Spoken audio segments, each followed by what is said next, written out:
Well, I wanted to do a little before and after. So this is the after.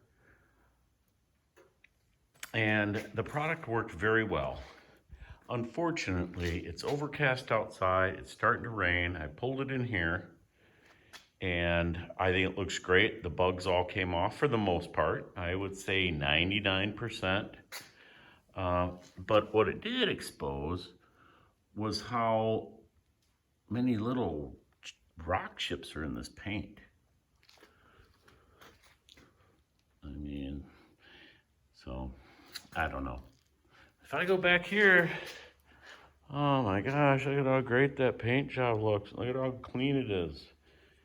And you get on top of it, you know, it's just, it is what it is. I love the car. It's been a great car.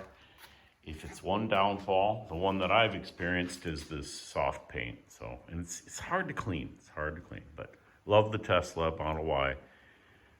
Thanks for checking it out. And if you want to try the Tech Supplies or Tech Industries stuff, that's the glass cleaner, and that's the wiping cloths, and this is the other thing. This is Automoto. I love this towel.